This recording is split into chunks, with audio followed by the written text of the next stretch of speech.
Hello guys, welcome back to the channel. और आज इस वीडियो में हम डिस्कस करने वाले हैं हिस्ट्री पेपर के सॉल्यूशन को। आज था क्लास 12th हिस्ट्री का बोर्ड एग्जाम और आई होप सो कि आपका एग्जाम जो है वो बहुत अच्छा गया होगा। आपने सारे जो आंसर्स हैं वो करेक्टली मार्क करे होंगे और कहीं पे भी कोई कन्फ्यूजन होगी नहीं। बट अगर कहीं पे कोई कन्फ्यूजन है किसी MCQ में या फिर पेपर के किसी पार्ट में, तो वो अभी इस वीडियो को देखने के बाद प्रॉपरली क्लियर हो जाएगी। फटाफट से अब हम इसके आंसर्स को डिस्कस कर लेते हैं। सबसे पहला क्या है, विच one of the following is correct regarding Harappan script. Harappan script के बारे में इनमें से कौन सा वाला जो पार्ट है वो करेक्ट है। तो ये जो स्क्रिप्ट है वो अभी तक डेसिफर नहीं करी गई है, ये बिल्कुल सही बात है। In which of the following sites Harappan civilization में टेराकोटा मॉडल्स जो है वो पाए गए हैं, तो वो बनावली और चोलिस्तान वाले रीजन में पाए गए। एजर्शन और रीजन दे रखा है, जिसमें एजर्शन बोल रहा है कि बुद्धिज्म जो है वो रैपिडली ग्रीव करता हुआ चला गया during the life time and after the death of Buddha. ठीक है, मेनी पीपल वर डिससेटिस्फाइड, क्योंकि बहुत सारे लोग यहाँ पे डिससेटिस्फाइड थे रिलीजियस प्रैक्टिस के द्वारा और बहुत कंफ्यूजन थी उनके मन में जो भी समाज में सोशल चेंजेस हो रहे थे उनको लेकर। दोनों स्टेटमेंट अपने आप में सही है बट एक्सप्लेन नहीं कर रही है कहीं से भी, तो बी ऑप्शन जो है वो करेक्ट हो जाएगा। नेक्स्ट क्वेश्चन क्या है, consider the following statement regarding Jainism. देखना है जैनिज्म के रिगार्डिंग कौन सी स्टेटमेंट सही है, उनको मार्क करना है। तो हमारे लिए यहाँ पे हो जाएगा the cycle of birth and rebirth is shape through karma. ये बात बोली जाती है, there is a need to renounce the world. हाँ, ये भी बात सही है। The worldly existence is a necessary condition for attaining salvation. नहीं, ऐसा कुछ भी नहीं कहा जाता। और फोर्थ जो ऑप्शन है वो सही है, तो 1, 2 एंड 4 जो है वो इसका करेक्ट आंसर हो जाएगा, यानी सी ऑप्शन यहाँ पे सही हो जाएगा। उसके बाद क्या है, मैचिंग है। तो मगध जो है वो हमें पता है पटना से रिलेटेड है, तो ए का 3 वाला जो आंसर है वो सही जाएगा। और फिर अवंती जो है वो उज्जैन से रिलेटेड है, तो अब ये वाला जो ऑप्शन है वो बचा हमारे पास कौन सा, वो है सी वाला, तो सी ऑप्शन जो है वो यहाँ पे करेक्ट हो जाएगा। आगे बढ़ते हैं। प्रभावती गुप्ता के बारे में यहाँ पे कौन सी बात सही गई है, सही कही गई है, वो है चंद्रगुप्त जो सेकेंड की डॉटर थी और वाकाटाका किंग की वाइफ थी। ठीक है, आगे बढ़ते हैं। ये पिक्चर किस चीज़ को दर्शा रही है, ये कैलाशनाथ टेम्पल है जिसको दिखाया जा रहा है इसमें। उसके बाद अल बिरूनी का जो मेजर वर्क है किताबुल हिंद, वो किस चीज़ पे फोकस करता है, वो डॉक्यूमेंटेशन की बात करता है, इंडियन कल्चर को डॉक्यूमेंट करने की बात करता है। फिर इब्न बतूता का ये जो पूरा वर्क है वो किस चीज़ को यहाँ पे एक्सप्लोर करता है, तो वो यहाँ पे बात करता है किस चीज़ के बारे में, कल्चरल कॉम्पिटेंसीज और स्किल्स के बारे में।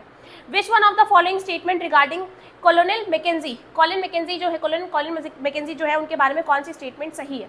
फर्स्ट स्टेटमेंट सही है इनके बारे में और ये भी सही है, सेकेंड स्टेटमेंट भी, थर्ड स्टेटमेंट भी सही है, फोर्थ स्टेटमेंट गलत है। तो 1, 2 and 3 option A would be the right answer of this question. Next क्या है, मैच करना है यहाँ पे कॉलम 1 और कॉलम 2 को। सबसे पहला क्या है, डोमिंगो पेस को देखते ही भाई पोर्टुगल याद आ जाएगा तुम्हें, और अब्दुल रज़ाक को देखते ही पर्शिया याद आ जाएगा। तो बी का 3 होना चाहिए और सी का 1 होना चाहिए। बी का 3 एंड सी का 1 इसी वाले ऑप्शन में है सिर्फ, तो बी ऑप्शन यहाँ करेक्ट हो जाएगा।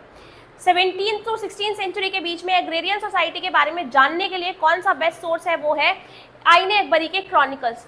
16 से 17th सेंचुरी के बारे में अगर हम जानना चाहते हैं जमींदार के बारे में, तो क्या चीज़ जो है वो मोस्ट अप्रोप्रिएट यहाँ पे बता रही होगी। ये लोग जमींदार जो थे ये कलेक्ट किया करते थे रेवेन्यू को on the behalf of state के बिहाफ पे ये कलेक्ट करते थे रेवेन्यू को।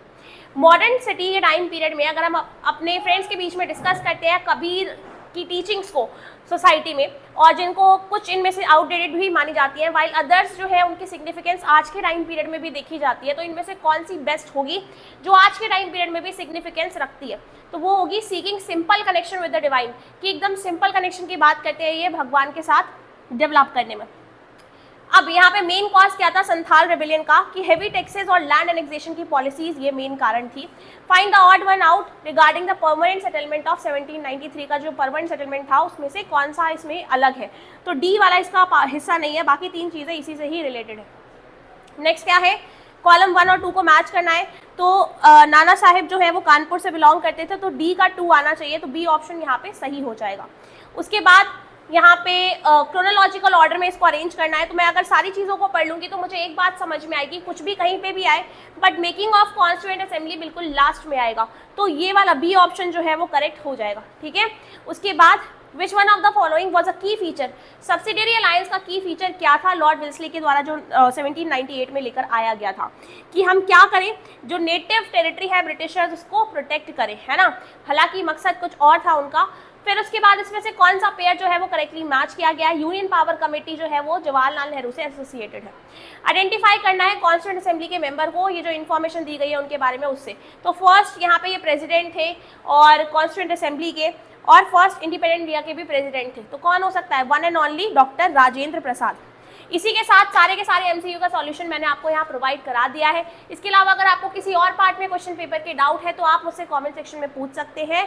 Thank you so much for watching this video, hope you like it.